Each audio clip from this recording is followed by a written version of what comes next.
Hey guys, Master Mark Hanar here today, and I got a book online that I was looking for kind of a long time.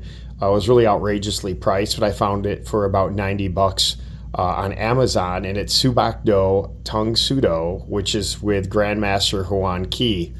And I have the first volume, and in the first volume, it talks a lot about how to do your stances, your blocks, philosophical things, history of Tangsoodo, and then it has the first three Kicho forms, the 5 Pian forms, and Boss Side, the day version, not the show version in the book.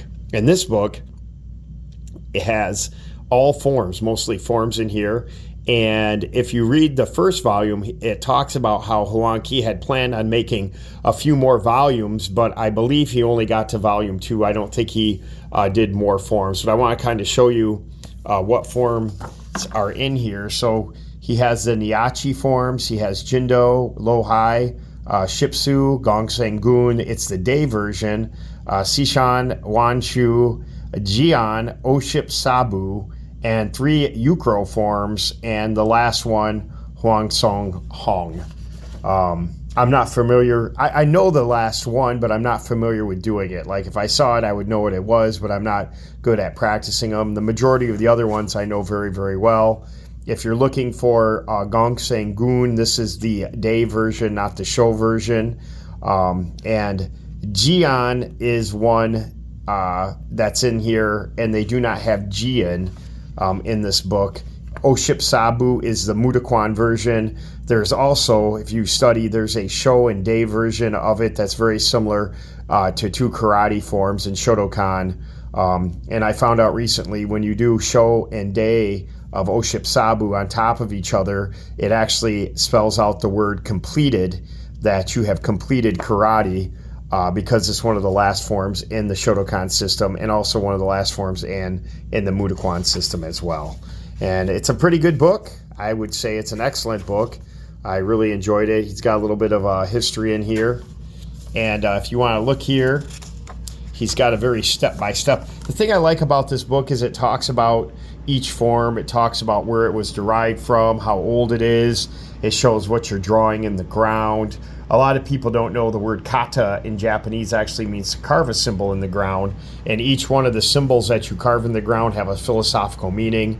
If you do Taekwondo, you know that the taiguks are actually the 8 different trigrams. You're drawing each one in the ground.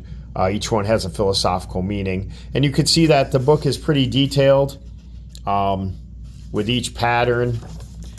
I particularly thought the book was very, very well written. I always called this Roihai, but I guess they call it Lohai. And this form is from a karate form. It's not a Shotokan form. I believe it's one of the soft and hard styles of karate kind of mixed together. It has a very unusual symbol there. I'm not sure what that symbol means. And it even tells you what level the person was supposed to do the form at. And this one was one of my favorites. It's called Jintei and Shotokan. You can see the symbol looks like a giant cross. I believe it represents the bear. It's 10 hands. And it talks about where the form came from and everything like that. This one's one of my favorite forms. Gong Sangun is a very good pattern. Kind of look into the sky. It shows that it's a eagle or a hawk there. Talks about where it came from. That's 300 years old. Shows the diagram there. And let me see if I can find one of my favorite forms. I like Wanshu. I love this form. Jian and I do Jian together all the time. Those two are. Now this form, Oship Sabu, is without a doubt probably one of my favorite forms.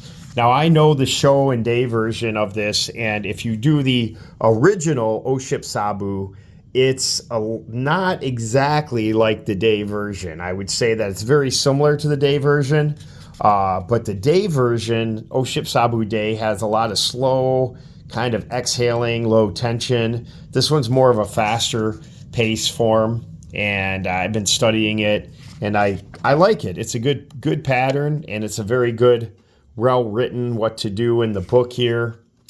And that's about it. It's got the Ukros, which are just really good patterns to work, more of a Tai Chi form. and so is his last form. But I'll talk to you guys later. If you're interested in the book, like I said, this is the back of it. I got it on Amazon for about $90. Thought it was a good pickup. Hardcover too.